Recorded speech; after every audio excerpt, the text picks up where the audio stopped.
నీవు సంఘము యొక్క కాపుదల్లో ఉన్నావు, సంఘము యొక్క సంరక్షణలో ఉన్నావు, కంచె కలిగిన తోటలో నీవు ఉన్నావు.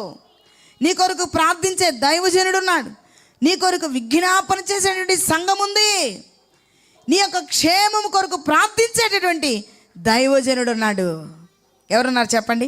దైవజనుడు ఉన్నాడు. ఎవరున్నారు చెప్పండి? దైవజనుడు. ఒకసారి పాషగారు చెప్తా ఉంటే నేను విన్నా. ఒకసారి పాషగారు కళ చూస్తూ ఉన్నారంట. ఒక కళ ఏం చూస్తున్నారంటే, ఒక దురాత్మల సమూహం బయలుదేరిందంట.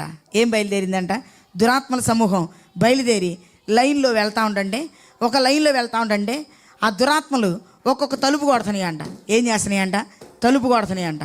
తలుపు కొడతా ఉండంటే ఒక దురాత్మ తలుపు కొడుతుంటే కొన్ని దురాత్మలు ఆ ఇంట్లోకి వెళ్తున్నాయి అంట. ఆ ఇంట్లోకి వెళ్ళి కొంతమందికి జ్వరాలు, కొంతమందికి అప్పుడప్పుడే లేచి కడుపులో నొప్పి అంటున్నారంట, కొంతమంది తలకాయ నొప్పి అంటున్నారంట, కొంతమంది నడులు పట్టుకుని అమ్మో నడులు నొప్పులు పడుతున్నాయి అన్నారంట. నిజంగా కొంతమంది ఆ ఇంట్లో లేచి భర్త భార్యను కొడుతున్నాడు. అంటే రకరకాలుగా శోధనలు జరుగుతున్నాయి. ఇవన్నీ పాషగారు చూస్తున్నారంట. పాషగారు చూస్తున్నారు. దురాత్మలు చేసే పనులు చేస్తూ ఉండంటే పాషగారు ప్రార్థన చేస్తున్నారంట. ఏ దురాత్మ అయితే దేవుని కలిగి దేవుని నమ్మి చర్చికి వస్తుందో ఆ విశ్వాసి కుటుంబం దగ్గరికి దురాత్మ వెళ్తుంటే ప్రార్థిస్తానంట. అయ్యా ప్రభువా, అది విశ్వాసి కుటుంబం అయ్యా, చర్చికి వచ్చిందయ్యా ఆ బిడ్డ.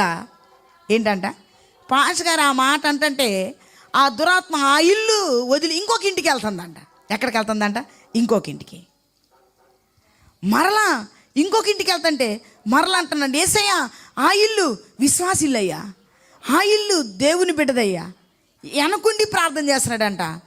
యేసయ్యా అది మా విశ్వాసి, అయ్యా ఆ బిడ్డ దేవుని బిడ్డని ఇలాగ అంటున్నప్పుడల్లా ఆ దురాత్మలు వదిలిపెట్టిపోతున్నాయి అంట. ఏం చేస్తున్నాయి అంట? వదిలిపెట్టిపో. తెల్లారి పాషగారు అంటున్నారు, నిజంగా అసలు ఆ వింతైనటువంటి దృశ్యం మామూలుగా లేదు.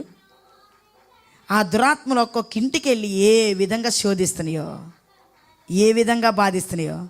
కానీ నేను మాత్రం ప్రార్థన చేస్తున్నాను, అయ్యా అది దేవుని బిడ్డ ఇల్లు అయ్యా, ఆ బిడ్డ ప్రార్థన చేసే బిడ్డ అయ్యా, ఆ ఇల్లంతా దేవుని పని చేసేవాళ్ళు అయ్యా అని నీ ప్రార్థన చేస్తూ ఉంటుండగా యేసయ్యా అంటుండగా ఆ దురాత్మలు ఏమవుతున్నాయి అంట? దాటిపోతుంది. ఈ మాట ఎందుకు చెప్పాను తెలుసా? నీకోసం నిత్యము కన్నీరు కార్చే దైవజనులు నీ కొరకు ఉన్నారు. అందుకే దేవుని సన్నిధిలో మనం ఏం చేయాలి చెప్పండి? నిలవాలి. ఏం చెప్పండి? కొంతమంది లేదా, ఎందుకు నేను చేసుకుంటున్నాక ప్రార్థన, కావాలంటే ఇద్దరం కలిసి మనం చేసుకుంటున్నాం ఇక్కడ.